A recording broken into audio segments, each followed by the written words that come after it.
নমস্কার, ভোটকর্মী বন্ধুদের জন্য আরও একটি ভিডিও। আপনারা এটা ভালোভাবে দেখুন।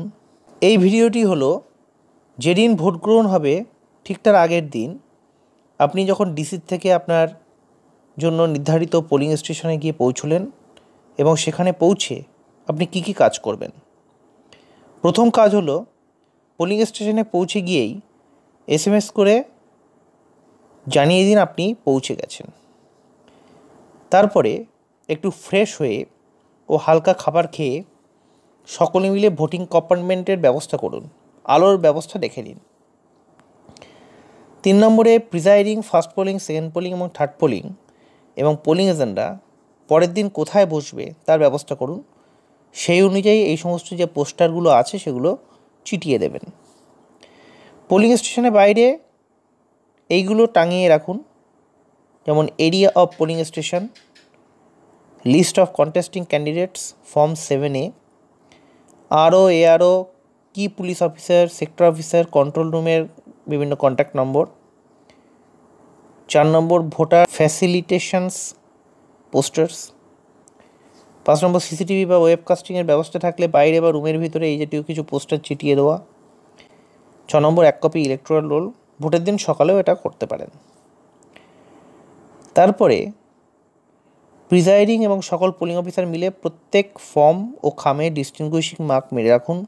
সমস্ত ফর্মের নির্দিষ্ট অংশগুলো পূরণ করে নির্দিষ্ট কভারে তা পুড়ে ফেলুন। Address tag, special tag fill up করে এক জায়গায় গুছিয়ে রাখবেন। তারপর মালপত্র নিরাপদে রেখে দরজা বন্ধ করে জানলার কাছাকাছি থেকে মালপত্রটাকে সরিয়ে রাখবেন এবং সকলে নিশ্চিন্তে শুয়ে পড়ুন। পরের দিন আপনার ভোট শুরু। ভোটের দিন অর্থাৎ যেদিন পোলিং ডে, সেদিন পোলিং স্টেশনে আপনি এবং আপনার যারা সহযোগী আছেন, ফার্স্ট পোলিং, সেকেন্ড পোলিং এবং থার্ড পোলিং, তারা ভোর 4টের মধ্যেই উঠে পড়ুন এবং একে একে ঘুম থেকে উঠে ব্রাশ, স্নান বা অন্যান্য কাজ সেরে ফেলুন। তারপরে সকাল 5টার সময় ভোট গ্রহণ কেন্দ্রের কাজ শুরু করে ফেলুন। মকপোল শুরুর ব্যবস্থা করবেন। সকাল 5টায় পোলিং এজেন্টের কাছ থেকে তাদের যে অ্যাপয়েন্টমেন্ট লেটার ফর্ম 10 সেটা সংগ্রহ করুন এবং ডিসি থেকে প্রিজাইডিংকে দেওয়া যে পোলিং এজেন্টের যে স্পেসিফিক সিগনেচার সেটা যাচাই করুন। পার্টি পিছু একটি করে এন্ট্রি পাস দিবেন, অর্থাৎ 4টে পার্টির যদি 4 জন পোলিং এজেন্ট থাকে তারা 4টেই কিন্তু এন্ট্রি পাস আপনি ইস্যু করবেন।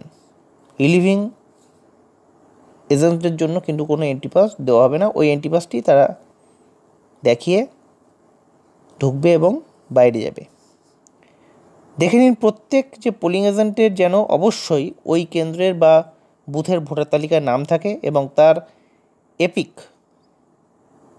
বা গভর্নমেন্টের দেওয়া অল্টারনেটিভ আইডেন্টিফিকেশন ডকুমেন্ট থাকে। আর পোলিং এজেন্টের বলে রাখুন তারা যেন তাদের সদস্য পরিবর্তন করলেই এজেন্ট পাস নিয়ে ঢুকবেন এবং এজেন্ট যে মুভমেন্ট শিটে তাদের সই করবেন, এটা তাদেরকে একটু বলে রাখবেন। এজেন্টদের বলে রাখুন তারা এন্ট্রি পাস আর এপিক ডকুমেন্টের দেওয়া অল্টারনেটিভ আইডেন্টিফিকেশন ডকুমেন্ট ছাড়া আর কিছুই বাইরে নিয়ে যেতে পারবেন না।